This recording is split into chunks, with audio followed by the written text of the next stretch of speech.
As we age, oral health matters more than ever, and cavities aren't just a kid's problem. Most people blame sugar, but as reporter Viv Williams explains, you can't blame all your troubles on a sweet tooth. Cavity prevention involves more than just keeping your hands out of the candy jar, so says Mayo Clinic pediatric dentist Dr. Elise Sarvis. We think about staying away from candy and sticky things and stuff like that.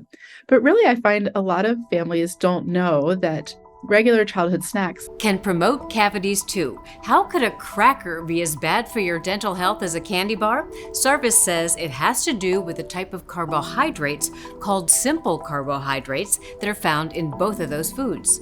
White flour products such as bread, crackers, pasta, and baked goods contain the same type of carbohydrates as candy, chocolate, and other sugary treats. Sarvis says these simple carbohydrates are not in themselves the problem, but what happens to them when they come in contact with microorganisms in your mouth is. The bacteria that cause cavities are fueled by carbohydrates. And what they do then is they poop out acid, and that gets onto your tooth and it starts to dissolve away the tooth. If that process continues, cavities can form. Brushing off that fermentable carbohydrate or that sticky sugar, even if it's not sweet, can be really important for preventing cavities in children and adults.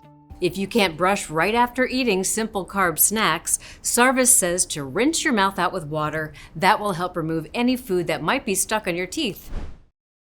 That segment made me hungry. Right? I think she brought up some key points, and people don't realize it's not only what you eat, but also how long it stays in contact with your teeth. And so what she really gave is some really good practical tips on how you can minimize that. One other thing, chewing gum, if it's xylitol. Xylitol is a alcohol sugar, and that same bacteria feeds on it, but it can't metabolize it, so it kills it. Interesting. So you also get the saliva, which gives you all these nutrients, calcium and phosphates, and it neutralizes everything. Interesting. So, okay, I'm trying to follow that. So are you saying that gum is good or not? Xylitol is good. It's a sugar. It's an alcohol sugar, and that bacteria cannot metabolize it. Okay. So you're tricking that bacteria into eating it, and it dies. So Okay, that's interesting. why I have gum in my mouth at all times. So you guys know, it's dental hygiene. I'm just practicing good dental hygiene. But the other thing they can do is they can actually eat proteins and fats mixed with those carbs.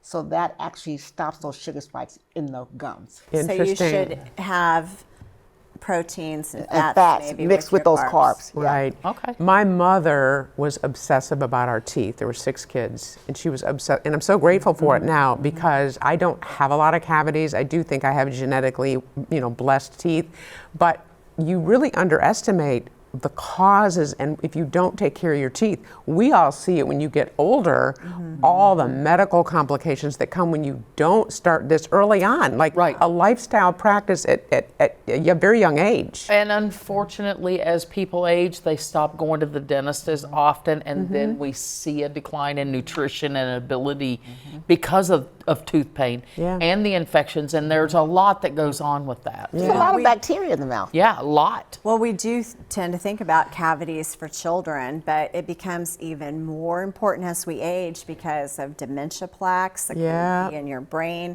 and it's that mouth-brain connection, very critical. Yep. Yeah.